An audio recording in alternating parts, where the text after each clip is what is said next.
किसी भी माता पिता का दिल दहल उठेगा बेटी के साथ ऐसी हैवानियत देखकर। किस तरह से अपराधी ने वारदात को प्लान बनाकर अंजाम दिया। ये एक ऐसा अपराध है जो गरीब इलाके के माँ बाप को झकझोर कर रख देगा।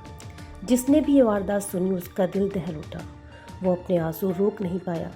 इस अपराधी के लिए मुंबई सेशन कोर्ट ने मंगलवार 27 फरवरी को एक ट्रांसजेंडर को 3 महीने की बच्ची के साथ रेप और फिर हत्या के लिए फांसी की सज़ा सुनाते हुए कहा, इसे तब तक फांसी पर लटकाया जाए जब तक कि इसकी मौत न हो जाए। भारत में पहली बार एक ट्रांसजेंडर को रेप के मामले में फांसी की सज़ा सुनाई है। इससे पहले ऐसा मामला भारत में सुनने को नहीं मिला।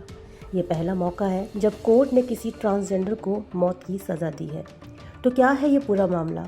आइए आपको पूरी वारदात की कहानी सुनाते हैं आज की अपनी ब्लाइंड क्राइम स्टोरी में।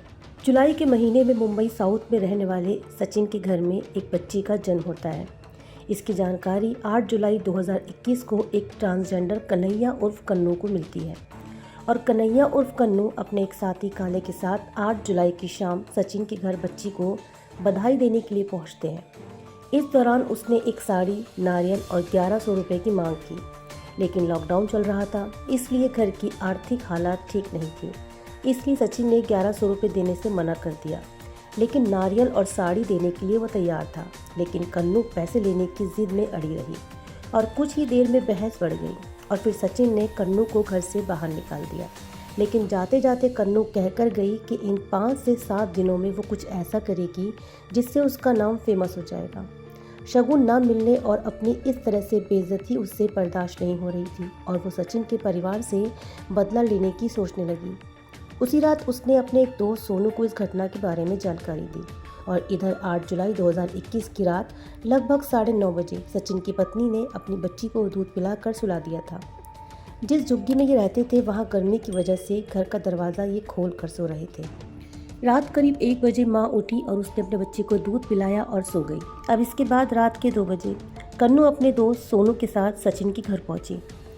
अब जो कि घर का दरवाज़ा खुला था तो यहाँ पर कन्नू का काम भी आसान हो गया।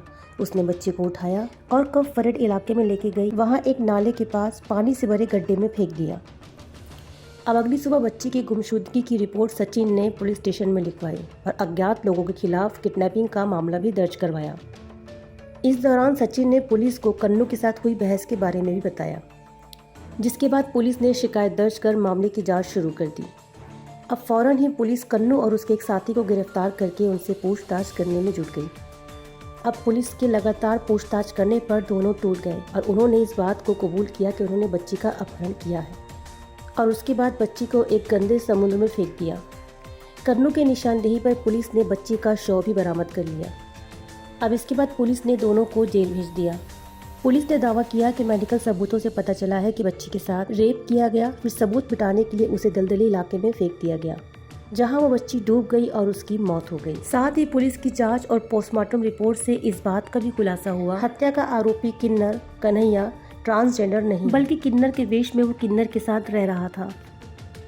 कोर्ट ने कन्नू को सजाए मौत की सजा सुनाई और इस घटना को प्री प्लान मर्डर केस बताया गया और जज ने कहा कि इससे आसपास के इलाके में गरीब माता पिता की रूह कांप जाएगी। स्पेशल पोस्को जज अदिति उदय कदम ने कहा कि अपराध को अंजाम देने के पीछे का मकसद आसपास के इलाके में दहशत फैलाना और उसके नाम से फेमस होना था, ताकि कोई भी उसे नेक देने से इनकार करने की हिम्मत न कर सके। जज ने आगे ये भी कहा कि बच्ची के शरीर पर जो चोटें मिली हैं उसे देखकर अपराधी की क्रूरता और उसके दिमाग में कितनी नफरत भरी है इसका पता चलता है। अदालत ने आगे ये भी कहा कि मामले में नरमी दिखाने का कोई भी आभार नहीं है। ट्रांसजेंडर आरोपी कन्नू ने 3 महीने की बच्ची के साथ दुष्कर्म और फिर उसकी हत्या की और आरोपी के साथ परिवार की कोई पुरानी दुश्मनी भी नहीं थी। मीडिया रिपोर्ट्स की माने तो जब अदालत ने सजा सुनाई तो ट्रांसजेंडर आरोपी कन्नू के चेहरे पर कोई भी भाव नहीं थे। वो बिल्कुल चुपचाप खड़ा था। एक ट्रांसजेंडर का बच्ची के साथ दरिंदगी और पहली बार एक ट्रांसजेंडर को फांसी की सज़ा ने पूरे देश को हैरान कर दिया। आपका इस बारे में क्या कहना है, हमें अपनी राय कमेंट में ज़रूर बताएं।